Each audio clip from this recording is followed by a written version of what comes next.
It's really useful to have an arsenal of different cast-on types available to you. Whether you're a new knitter or you've been knitting for years and years, the first thing everyone has to do when you begin your project is cast on. It's the first thing you need to do to get those stitches on the needle.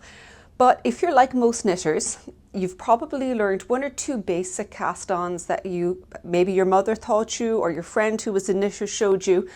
And because you're so eager to get started on the project, you just keep repeating the same one over and over.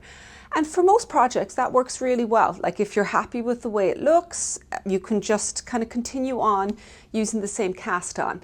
But it's really useful to have an arsenal of different cast-on types available to you and to know when to use them. As I go through this little video today, we'll be listing and pointing out links to all the different cast-ons we've got. Got both written and video tutorials for all of them on our website, so you can actually go back and check and refer, and whether you like to watch a video or whether you want to read directions, you'll be able to find your preferred method of going through.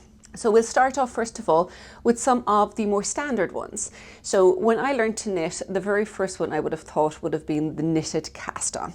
Knitted cast-on is kind of like what it sounds like. It's where you start usually with the slip stitch and then you go to knit a stitch, but instead of moving it to the left needle, you put it back, onto the right needle, you put it back onto the left needle. And then you knit into the next one and then you move it back to the right one. The biggest problem I had with the knitted cast-on is I found that it tended to make a slightly sloppy first row of stitches. So that's why I found myself veering away from using the knitted cast-on too often. But there are certain situations where it can be useful, where you don't want to have a tail and you just want to keep knitting on with stitches as you go forward from that. The next one that I would have learned is the Longtail Cast-On, and that is probably most people's preferred default basic cast-on. It's very quick to do, and it is one that it gives a really nice tidy first row. There are a couple of different ways of doing it. Because I hold my yarn in my right hand, I use the thumb method, which is really handy. I find that I can just cast it on very quickly.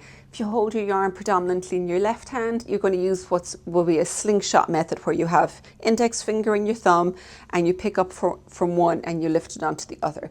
Both of them create exactly the same cast-on. They're just two different ways of achieving the same end result. And in fact, with that one, it's a little bit like knitting the first row as you go along, because as you hoop it up, you're then effectively knitting the stitch. And it is a variant on something called the backwards loop cast-on. Backwards loop cast-on is something that you will generally not use in your knitting unless you need to join two parts of work together.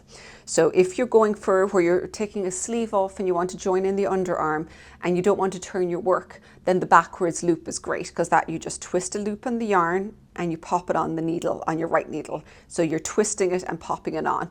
And it's in fact the first portion of what you're doing with the Longtail Cast-On, which is making the loop, but then you just do an extra knit stitch with the Longtail Cast-On. So knitted cast-on, very handy for spots where you want to join together at the underarm. Another technique that I like to do in that particular situation would be a cable cast-on, which is, like, I feel, the next step up from the knitted cast-on. So cable cast-on is where you start off with the slip stitch, then you knit one stitch, put it on the needle, and then from then on you go in between the stitches, pull the yarn through and put that resultant stitch on. So you keep doing that and pulling it through and putting it on. And what that does is the bottom of it looks like a really tidy cable. It's got a little bit of stretch, but it looks very good and it doesn't give you a loose first row. So for my generic start on, the first one that I would find I use most often is the Longtail. Cable cast-on would be the next most frequent. So they're probably my two go-to techniques. Then when you go into specific types of work that you're going through, that's where some of the other variations come in. So a kind of a variation on the Longtail Cast-On where you want to have a little bit more stretch would be the Norwegian or the twisted German cast-on. They're two names for the exact same technique.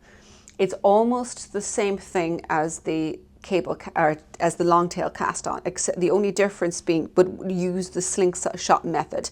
Only difference being is instead of printing from one side of the loop, you're going from the other side. So you're adding a twist into the Longtail Cast-On, which makes a little bit more stretch. So that's a very handy one for attractive edging that is fairly fast to do, but gives a small bit more stretch. And then the other one that will be a little bit more specialized would be the alternating cable cast-on.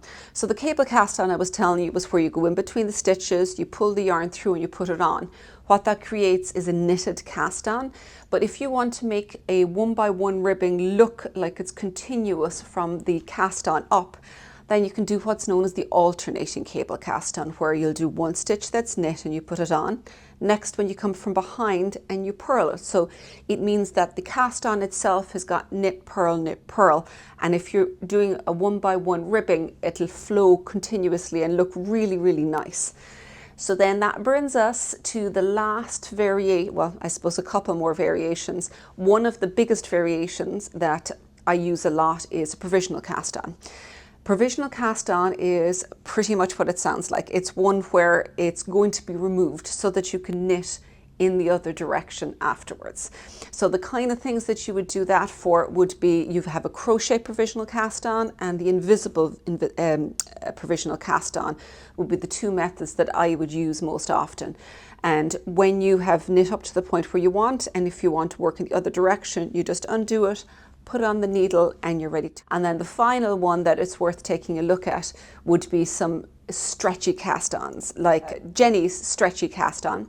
Judy's Magic is similar to provisional, where you're doing both ends, but the one that's stretchy, you're adding an extra twist in between each of the cast-ons, so it's really, really stretchy for something like where you've got a sock and you want to do it from the cuff down. So I know there's a lot of different techniques all in there. All of them are on the website, but the basic ones would be your standard ones, like your long tail, which are going to be your basic ones getting started. Cable or knitted cast-on, provisional, and then extra stretchy ones. And then a few variations like an alternating cable for a ribbed cast-on. But all of them do the same basic thing. They put your stitches on the needle so you're ready to get started with your work. If you've got a favorite cast-on that you like to use, then you can pop it down below and I'm happy to share it, or do a new technique on a brand new cast-on. And there's definitely no end to cast-ons that you can use. So this is just kind of the tip of the iceberg in terms of cast-ons.